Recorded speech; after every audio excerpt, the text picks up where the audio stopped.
Hello, everyone, and welcome back again. We've been doing the 30 Men, 30 Days here at Africa Healing Foundation. My name is Eve Mapanda. For those of you who don't know me, I am the Mental Health Director at Africa Healing Foundation. And today I have the honor of doing the interview with my colleague, Gurpreet. So, as you all know, I don't like introducing people. I think people always do better when they introduce themselves. So I am going to hand it over to you, Gurpreet. Tell us a little bit about who you are and something personal about you, something you like, before we get into the main interview. For sure. Well, what's up, guys? My name is Gurpreet Singh. I'm from Southern California over here. I'm sure a lot of you guys are jealous because of our beautiful weather.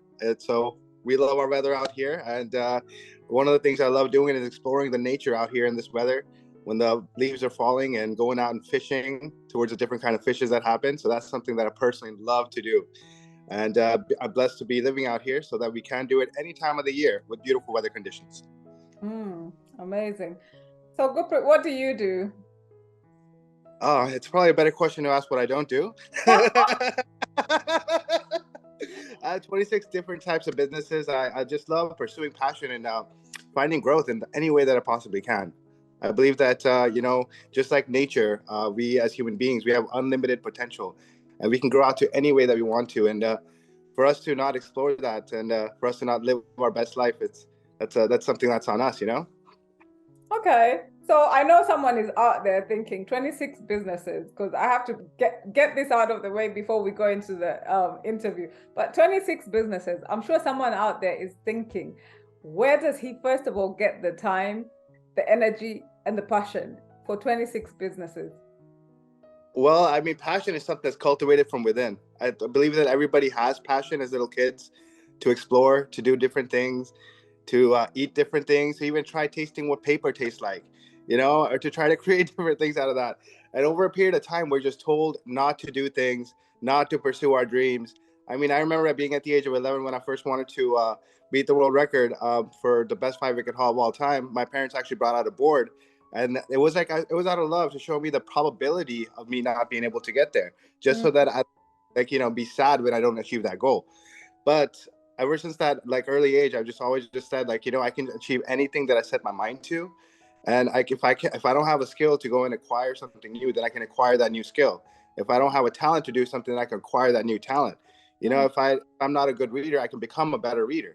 If I'm not good at maths, I can become better at maths. So I mean, a lot of times we give ourselves these predetermined thoughts, and how many times do we tell ourselves that's just not the kind of person I am? And we live with a blueprint that a lot of times limits us as to what we can go and do.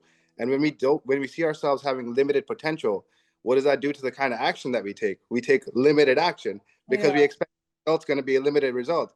And then when that result comes back as being that limited result, overall, then we tell ourselves that, oh, well, told myself that I didn't have that potential anyways. See, the only thing is that I always know that I have unlimited potential when it comes down to anything that I do in life. And I know that even if I don't get the result because of the action that I take, I just got to switch up the action, figure out something new, and then I'll get the desired results or even a better result at the end of it. So I just don't give up. And I think that's the number one thing. And I take more shots than a lot of other people, just because I'm not afraid of failing that shot, because I don't ever fail that shot. I always just learn from it so that I can make a better shot next time.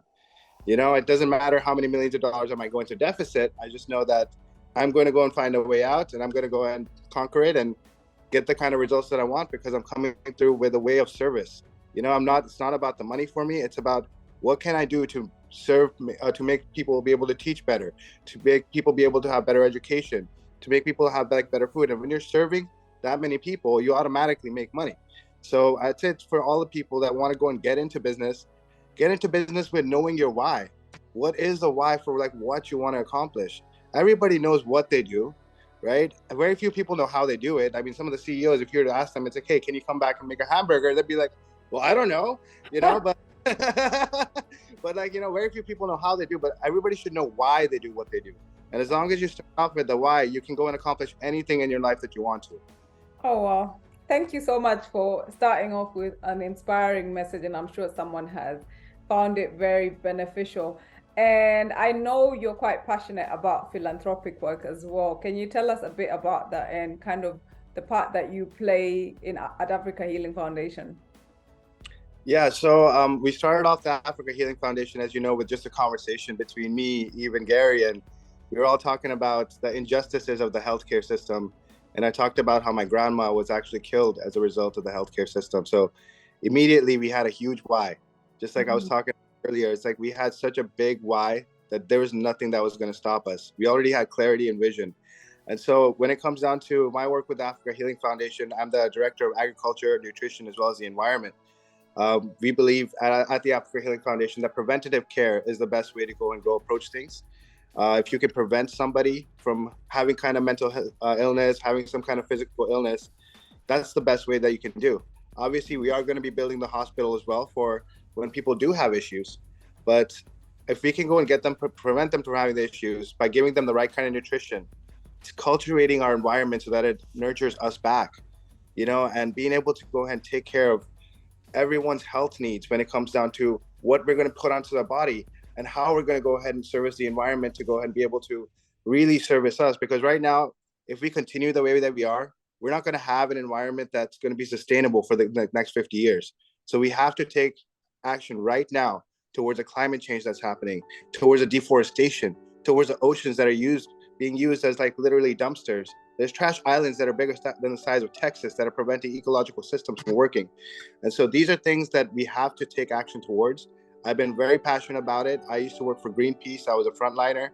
And that's when I learned about the catastrophe that the environment is going through. And ever since then, I just wanted to go and find a venue to be able to do it. And with our organization, we have a venue where anyone that's passionate about anything that they really want to help out at, we can do that. If they're really passionate in fitness, we can go and help them find their passion. If they're really just passionate in recording people and social media, we have a department for that.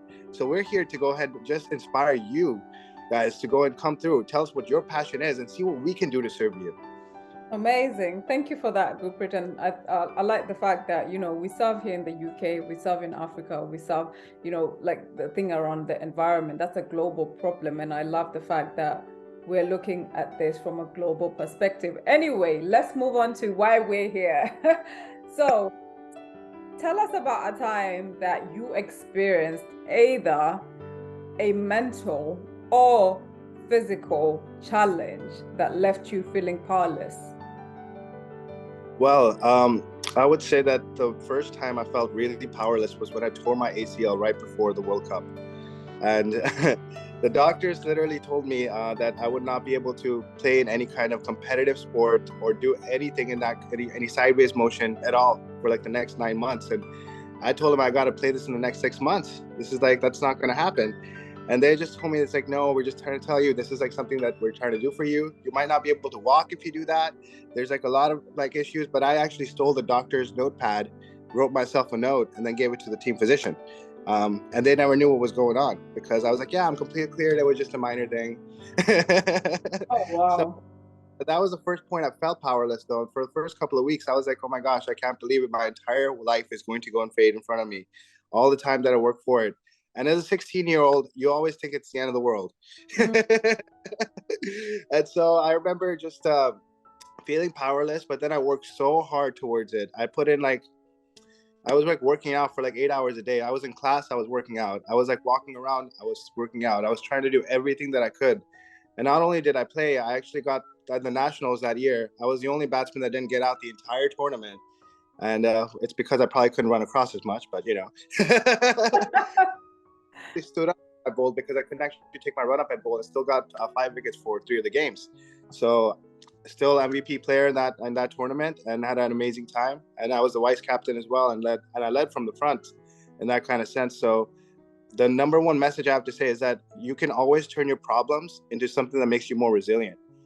You can always go and turn it around, even when it's a mental health issue. A lot of times you might feel like it's the end of the world, but at the end of that end of the world lies a person that's going to be much more resilient, that can go and take on anything. Mm.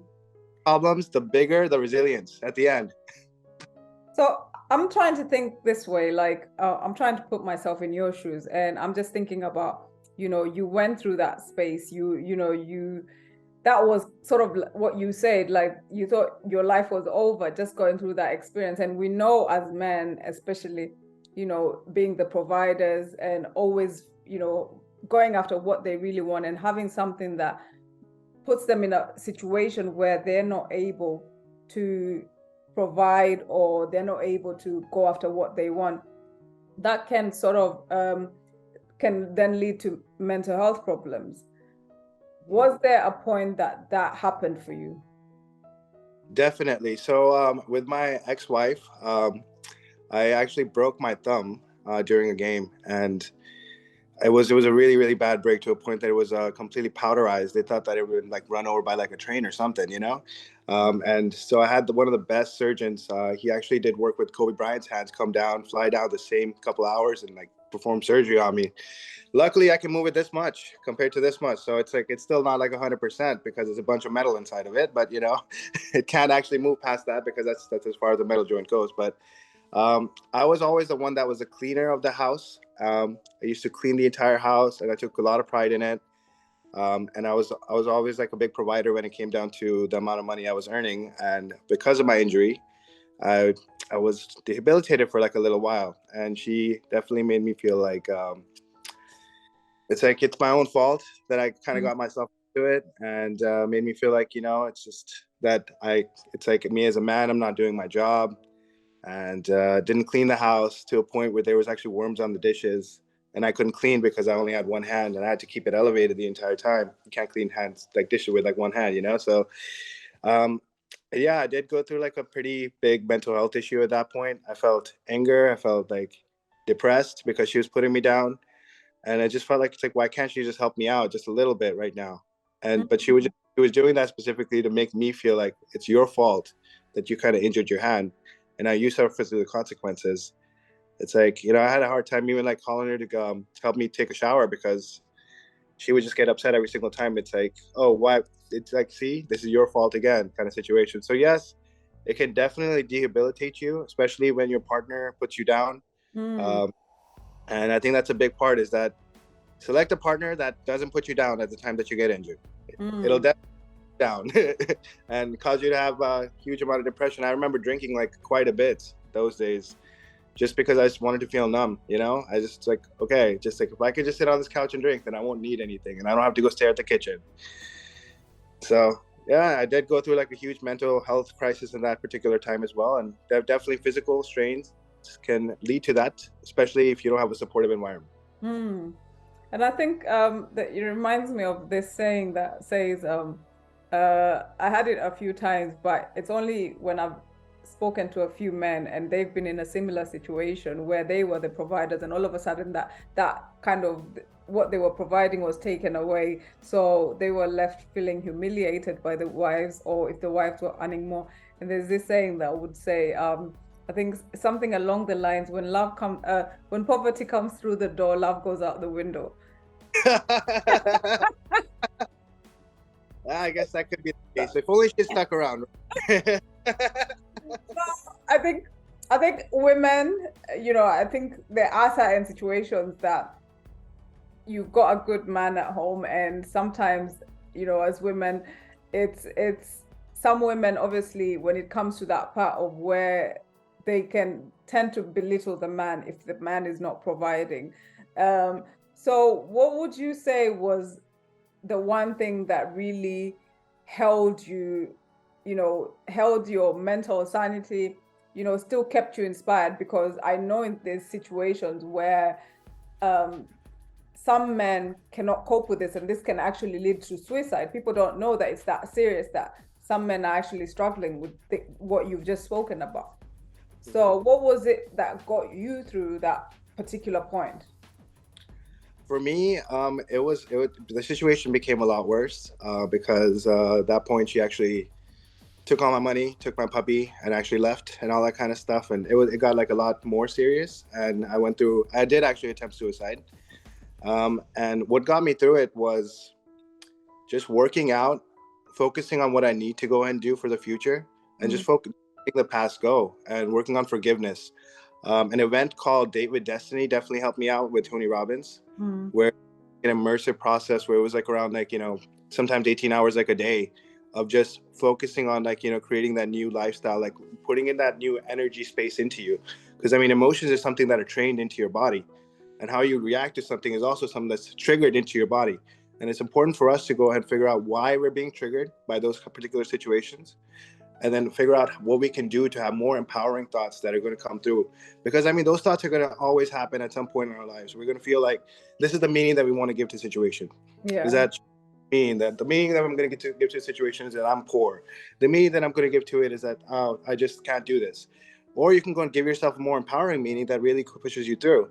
You know, find your passion, find your why when it comes down to it. And there's nothing that can go and put me down any day now, because I know that every single day I wake up ready to go and be grateful, ready to go ahead and, like, you know, take on the day because I'm living my best life.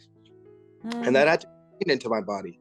Like, at that point I was overweight because of all the drinking and the snacks and all that kind of stuff. And you know, so I had to take my body first back into my life. Take control of your physiology. That's the number one thing, guys, is that if you can go and have a drastic change in your physiology, drastic change in the way that you move, in the way that you breathe, in the way that you're just, like, you know, working out, you're going to check yourself out in the mirror. You're going to be like, wow, you're immediately going to feel sexier. You're immediately going to have a higher self-esteem. So that's the number one thing that changed my life around, was changing my physiology, changing my diet, you know, and being able to go and, like, put myself into an immersion process where I'm constantly training my brain to feel a certain way, constantly training my brain to feel at a high energy level. Oh, wow. No, thank you so much for that, Gurpreet. So just to finish up, I just want to ask you something. I know you don't know what I'm going to ask you, because this is the fun part I like, the surprise question that no one expects. And so, Gurpreet, I know, like, you know, you do DJing on your side. Oh no. And I wanted to ask, first of all, if there's your favorite song that you DJ to, obviously censored. And I want you to do like a the song with it. We did something fun. Wow, that's a really, really tricky one. I would like to say that just because Halloween just passed and I was having a great time DJing for the kids at the nonprofit, I had a really great time DJing Hakuna Matata and a rimba. Rimba, babadi, babada. You know that song? The kids love that one. And just to see their smiles on the face, that was probably one of the most fulfilling songs that I played. Oh, wow. Also, Tsunami was a great one. That was unexpected. The kids went crazy. They're like, all like, oh, Tsunami. And all the kids started going crazy. And I'm like, wow, they're actually digging like the mainstream EDM right now. Oh, wow. That's just amazing. Thank you so much, Gurpreet. Just to finish up, before we close, what is that one message that you would like to tell someone who's probably watching right now, a guy who's at the end and is thinking that he has nothing else to live for, he's struggling with his mental health, his physical health? What message of hope can you give him to be able to get through this tough period? Look, my brother, I know that, you know, we may not know each other personally, but I want to let you know from the bottom of my heart to the bottom of your heart that there's someone out there that cares for you and loves you. If you can't go and find anyone besides yourself, just know that I do. And you have an Africa Healing Foundation mental health wellness group. We want you to go and reach out to us. We have counselors that can go and help you out. We have people that are there to go and support you, because together we are truly limitless. Thank you for that. Thank you so much, Gurpreet. Thank you for joining us for the 30 Men, 30 Days. We are still going. Join us here again tomorrow on our YouTube channel as we continue with our 30 Men, 30 Days. And if you would like to get involved, do send us a message if you'd like. We will still continue after the 30 days. Well, thank you so much, Gurpreet, and have a lovely day. Bye, everyone. Take care, guys.